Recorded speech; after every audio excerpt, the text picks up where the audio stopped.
Hey YouTubers, this is Urban Acolyte TV, and my name is Prince. Ever since we saw the Rebels mid-season trailer, there have been questions about the new Inquisitor that was seen in a clip from that trailer. Now, other than in the Shroud of Darkness episode, we haven't seen the Inquisitors at all in the second half of Rebels, ever since Ahsoka defeated both of them in the Future of the Force episode. In the most recent teaser for Star Wars Rebels, we're finally introduced to the Fourth Inquisitor, and they appear to be hiding among the charred remains of fallen Jedi and Sith in the temple on Malachor. And so now that the new Inquisitor has finally been revealed, I've been receiving questions like, well Prince, who is the Fourth Inquisitor? Could she be Bariss Offee? Could she be Shaak Ti? We learned during the Shroud of Darkness episode that the Grand Inquisitor had ties to the Jedi. He was actually a Jedi who fell to the dark side and joined the Empire. The truth is that during the Clone Wars, it was possible that a number of Jedi were wrestling with the dark side as they questioned their role in the war. Of course, all of this was being manipulated by Palpatine, who was the Dark Lord of the Sith and the Chancellor of the Republic. I'm going to repeat for you the speech that Bariss Offee delivers at Ahsoka's trial.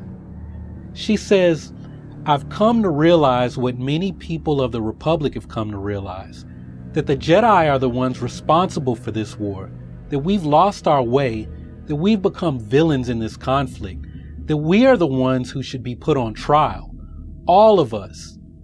And my attack on the temple was an attack on what the Jedi have become, an army fighting for the dark side, fallen from the light that we once held so dear.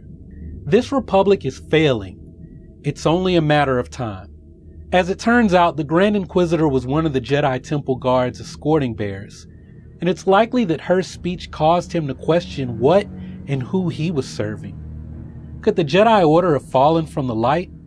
Now, when Dash Star presented his video about the Grand Inquisitor possibly having been a Temple guard, he asked why the Temple guards weren't present during Order 66, and maybe it was because they were under orders from Palpatine. And even in a past video, I also asked if there were possibly factions within the Jedi Order who may have had ties to Palpatine. The truth may not be as clear because truth usually lies somewhere in between. Perhaps there were a growing number of Jedi who became disillusioned with the Jedi Order, and there were also Jedi being manipulated by Palpatine. Master Pong Krell is an example of one who was manipulated by Palpatine.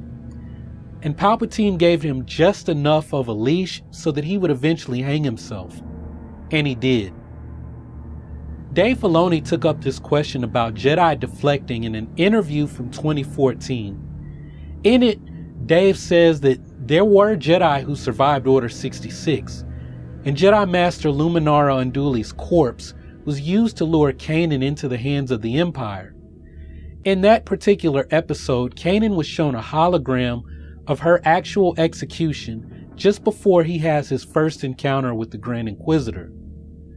Some Jedi were captured and executed, much like Master Luminara Unduli, but others who could have been of service to the Empire, they swore their allegiance to the dark side and became tools of the Sith. Pablo Hidalgo teased that the Inquisitors belong to an actual organization called the Inquisitorius. When they become an Inquisitor, they appear to lose their previous identity, and they become part of this hierarchy. Think about their names. You have the Grand Inquisitor, the Fifth Brother, the Seventh Sister, and so on. So who would this new Inquisitor be? Are they the Eighth Sister or the Sixth Brother? And how many Inquisitors are there? Well, just from what I've gathered from the scenes that we have seen, I believe this new Inquisitor is a female.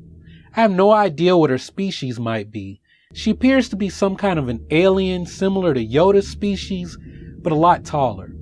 She also appears to be much more agile than the Seventh Sister, and my guess is that she probably outranks the two Inquisitors that have been hunting the Rebels in Season 2 so far. In all honesty, unless the Inquisitors already knew that Ahsoka, Ezra, and Kanan were heading to Malachor, I believe this new Inquisitor has been waiting on Malachor for someone or for something else. It's possible that she's actually either hunting for Maul or she's guarding the temple from another powerful Force user for reasons we don't know at this time. So back to the question about who I think the 4th Inquisitor is. Well, just looking at her helmet, it reminds me of Starkiller's helmet if you played the dark side for the Ultimate Sith edition of The Force Unleashed. And this was actually pointed out by Phoenix on a video he did back in February on the 4th Inquisitor. But in all honesty, when I first looked at her helmet, I thought of Shredder from the Teenage Mutant Ninja Turtles. But the next thing I thought was actually the Grand Inquisitor's flight helmet. Now maybe I'm looking too much into things, but it makes sense to me that the top Inquisitor gets the coolest helmet. I mean, the 5th brother would look pretty cool if he looked like the Sith concept that he's based on, but he doesn't. And that's because then he might look even cooler than the Sith Lords that he's serving. So yeah, I think the new Inquisitor is the new Grand Inquisitor, or she at least outranks the two we've already seen. As for her identity, well, if I'm gonna make her a fallen Jedi, I would say that she's someone's Padawan, and that she witnessed the duel between Anakin and Bariss. I think she would have had questions about why they're fighting.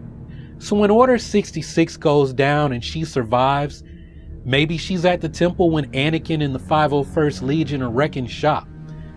And she's eventually captured, and it's not so much about swearing loyalty to the dark side, but swearing loyalty to the man who she senses through the Force is Anakin Skywalker, the best of the Jedi. So that's what I think, at least. So how about you? What do you think about this new Inquisitor? And do you have a guess about her identity? Let me know your thoughts down in the comments section below. Last season's finale had the death of the Grand Inquisitor, and it also introduced Ahsoka to the series. And if this episode follows the same formula, we're going to see someone else die along with someone being introduced. And I don't think it will stop at Darth Maul, since he's already been teased and confirmed as being in the episode. But either way, I'm looking forward to the Rebels finale. I think it's going to be pretty epic. If this is your first time seeing Urban Acolyte TV, go ahead and click subscribe. I do videos on Star Wars Rebels along with a Rebels Rundown series where I look at my top 10 moments from every episode. I'm actually just starting the Rebels Rundown series, but I plan to complete all of Season 1 and Season 2 by the time summer gets here. And if you want to stay on top of those videos, the best way is to subscribe down below. If you haven't already seen both of my videos on Darth Maul and the season finale, you can check out the most recent one up top or the one from a few weeks back down below it. Both of those will be up in the card section. I'm also trying to get out another video before the Rebels finale airs Wednesday night, but I got some work to do, so that's all I've got for this video for now. Thank you for watching. Y'all keep on breathing, and may the Force be with you. Bye.